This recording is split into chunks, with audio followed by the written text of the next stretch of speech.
Hey guys, ಎಲ್ಲರಿಗೂ ನಮಸ್ಕಾರ. ಇವತ್ತಿನ ಒಂದು ವಿಡಿಯೋದಲ್ಲಿ KCET ನ ಒಂದು ಚಾಯ್ಸ್ ಎಂಟ್ರಿ ಮತ್ತೆ ಚಾಯ್ಸ್ 3 ಸೆಲೆಕ್ಟ್ ಮಾಡಿರೋರಿಗೆ ಅಥವಾ ಸೀಟ್ ನಾಟ್ ಅಲಾಟೆಡ್ ಅಂತ ಬಂದಿದೆ ನೋಡಿ, ಅವ್ರಿಗೆ ಈ ಒಂದು ವಿಡಿಯೋ ಅಂತಾನೆ ಹೇಳ್ಬೋದು. ಇನ್ನ ಚಾನಲ್ಗೆ ಸಬ್ಸ್ಕ್ರೈಬ್ ಮಾಡ್ಕೊಂಡಿಲ್ಲ ಅಂದ್ರೆ ಸಬ್ಸ್ಕ್ರೈಬ್ ಮಾಡ್ಕೊಂಡು ಪಕ್ಕದಲ್ಲಿರುವಂತ ಒಂದು ಬೆಲ್ ಐಕಾನ್ ಕ್ಲಿಕ್ ಮಾಡೋದು ಮರಿಬೇಡಿ. ಬನ್ನಿ ವಿಡಿಯೋನ ಸ್ಟಾರ್ಟ್ ಮಾಡೋಣಂತೆ. ಸೊ ಮೊದಲನೇದಾಗಿ ಯಾರಿಗೆಲ್ಲ ಸೀಟ್ ನಾಟ್ ಅಲಾಟೆಡ್ ಅಂತ ಬಂದಿದೆ ನೋಡಿ, ಸೆಕೆಂಡ್ ರೌಂಡ್ ಅಲ್ಲಿ ಅವ್ರಿಗೆ ಸೀಟ್ ಸಿಗುತ್ತಾ ಅಂತ ಹೇಳ್ಬಿಟ್ಟು ತುಂಬಾ ಜನ ಕೇಳ್ತಿದ್ರ. ಸೊ ಮೊದಲನೇದಾಗಿ ನಿಮ್ಗೆ ನಿಮ್ಮ ಒಂದು ಆಪ್ಷನ್ ಎಂಟ್ರಿನಲ್ಲಿ ಕರೆಕ್ಟ್ ಆಗಿರುವಂತ ಒಂದು ಕಾಲೇಜಸ್ ನೀವು ಆಡ್ ಮಾಡಿದೀರಾ ಅಂದ್ರೆ ನಿಮ್ಮ ಒಂದು ರ್ಯಾಂಕ್ ಪ್ರಕಾರ ಎಲ್ಲ ಕರೆಕ್ಟ್ ಆಗಿತ್ತು ಕಾಲೇಜಸ್ ಅಂದ್ರೆ ಇವಾಗ ನಿಮ್ಮ ಒಂದು ರ್ಯಾಂಕ್ ಬಂದ್ಬಿಟ್ಟು ಒಂದು 80,000 90,000 ಬಂದಿತ್ತು ಅಂತ ಅನ್ಕೊಳ್ಳಿ. KCET ರ್ಯಾಂಕು ನೀವು ತೊಗೊಂಡೋಗ್ಬಿಟ್ಟು ಏನೋ 50,000 40,000 ಕಾಲೇಜಸ್ನ ಆ್ಯಡ್ ಮಾಡಿದ್ದೀರಾ ಅಂದರೆ ಖಂಡಿತವಾಗ್ಲೂ ಕೂಡ ನಿಮಗೆ ಕಾಲೇಜ್ ಅಲಾಟ್ಮೆಂಟ್ ಆಗಲ್ಲ. ಓಕೆನಾ? ಸೊ ಇದು ನಾರ್ಮಲ್, ಎಲ್ಲರಿಗೂ ಕೂಡ ಗೊತ್ತಿರೋದೇನೆ.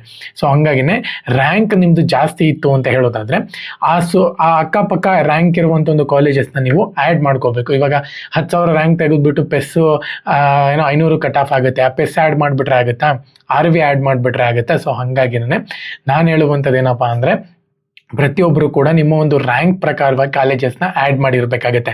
ಸೊ ಆ್ಯಡ್ ಮಾಡಿದರೆ ಖಂಡಿತವಾಗ್ಲೂ ಕೂಡ ಹೇಳ್ತೀನಿ ನಿಮಗೆ ಕಾಲೇಜ್ ಅಲಾಟ್ಮೆಂಟ್ ಆಗುತ್ತೆ. ಇವಾಗ ಮತ್ತೆ ಆಪ್ಷನ್ ಎಂಟ್ರಿ ಬಿಡ್ತಾರೆ, ಯಾರ್ದೆಲ್ಲ ಏನೋ ಹೈಯೆಸ್ಟ್ ಕಟ್ ಆಫ್ ಇದೆ, ಲೋಯೆಸ್ಟ್ ಕಟ್ ಆಫ್ನ ಒಂದು ಕಾಲೇಜಸ್ನ ಆ್ಯಡ್ ಮಾಡಿದ್ರು ಅವರು ರಿಮೂವ್ ಮಾಡ್ಕೋಬಹುದು ಇವಾಗ ಕಾಲೇಜಸ್ನ. ಸೊ ಪ್ರತಿಯೊಬ್ಬರು ಕೂಡ ಆಪ್ಷನ್ ಎಂಟ್ರಿ ಬಂದಾಗ ಇಮ್ಮಿಡಿಯೇಟಾಗಿ ಒಂದು ಕಾಲೇಜಸ್ನ ರಿಮೂವ್ ಮಾಡ್ಕೊಂಬಿಡಿ. ಸೆಕೆಂಡ್ ರೌಂಡ್ಗೆ ಖಂಡಿತವಾಗ್ಲೂ ಕೂಡ ಒಂದು ಒಳ್ಳೆ ಕಾಲೇಜ್ ನಿಮಗೆ ಅಲಾಟ್ಮೆಂಟ್ ಆಗುತ್ತೆ. ಇದು ಸೀಟ್ ನಾಟ್ ಅಲಾಟೆಡ್ ಬಂದಿರೋರಿಗೆ ಒಂದು ಚಿಕ್ಕ ಟಿಪ್ ಅಂತಾನೆ ಹೇಳ್ಬೋದು. ನೆಕ್ಸ್ಟ್ ಆಪ್ಷನ್ ಏನು ಚಾಯ್ಸ್ ಎಂಟ್ರಿನಲ್ಲಿ 3ನ ಸೆಲೆಕ್ಟ್ ಮಾಡಿರೋರಿಗೆ, ಚಾಯ್ಸ್ 3ನ ಸೆಲೆಕ್ಟ್ ಮಾಡಿರೋರಿಗೆ ಸೊ ಒಂದೇನಪ್ಪ ಅಂದರೆ ನಿಮ್ಗೆ ಇವಾಗ ಅಲಾಟ್ಮೆಂಟ್ ಆಗಿರೋವಂಥದ್ದು ಕಾಲೇಜು ರಿಮೂವ್ ಆಗಿಬಿಟ್ಟಿರುತ್ತೆ. ನೀವು ಫ್ರೆಶ್ ಆಗಿ ಇವಾಗ ಏನು ಫಸ್ಟ್ ರೌಂಡ್ ರಿಸಲ್ಟ್ ಬಂದು ನೋಡಿ, ಅದೇ ಥರನೇ ಸೆಕೆಂಡ್ ರೌಂಡ್ ರಿಸಲ್ಟ್ಗೂ ಕೂಡ ವೆಯ್ಟ್ ಮಾಡಬೇಕಾಗುತ್ತೆ. ನಿಮ್ಮ ಅಕ್ಕಪಕ್ಕ ಯಾವ ಕಾಲೇಜಸ್ಸು ಕೂಡ ನಿಮ್ಮ ಕೈನಲ್ಲಿ ಇರೋದಿಲ್ಲ. ಸೊ ಚಾಯ್ಸ್ 2 ಸೆಲೆಕ್ಟ್ ಮಾಡಿರೋರಿಗೆ ಪಕ್ಕದಲ್ಲಿ ಒಂದು ಕಾಲೇಜ್ ಇರುತ್ತೆ, ಹೊಸ ಕಾಲೇಜ್ ಅಲಾಟ್ಮೆಂಟ್ ಆದರೆ ಅದಕ್ಕೆ ಹೋಗಿ ಸೇರ್ಕೊಳ್ಳಿ, ಇಲ್ಲಾಂದರೆ ಈ ಕಾಲೇಜ್ಗೆ ಹೋಗಿ ಸೇರ್ಕೊಳ್ಳಿ. ಈ ಥರ ನಿಮಗೆ 2 ಚಾನ್ಸ್ ಇರುತ್ತೆ ಅಂತ ಹೇಳ್ಬೋದು. ಬಟ್ ಚಾಯ್ಸ್ 3ನವ್ರಿಗೆ ಈ ಒಂದು ಚಾನ್ಸಸ್ ಇರೋದಿಲ್ಲ. ಸೊ ಹಾಗಾಗಿನೇ ಪ್ರತಿಯೊಬ್ಬರು ಕೂಡ ತುಂಬ ಕೇರ್ಫುಲ್ಲಾಗಿ ಚಾಯ್ಸ್ ಎಂಟ್ರಿ ಮಾಡಿ ಅಂತ ಹೇಳಿದ್ದೀನಿ ನಿಮಗೆ.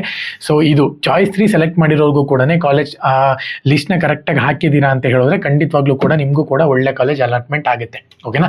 ಸೊ ಚಾನಲ್ಗೆ ಸಬ್ಸ್ಕ್ರೈಬ್ ಮಾಡಿಕೊಂಡು ಬೆಲ್ ಐಕಾನ್ನ ಕ್ಲಿಕ್ ಮಾಡೋದು ಮರಿಬೇಡಿ. ಜೈ ಹಿಂದ್. ಮುಂದೆ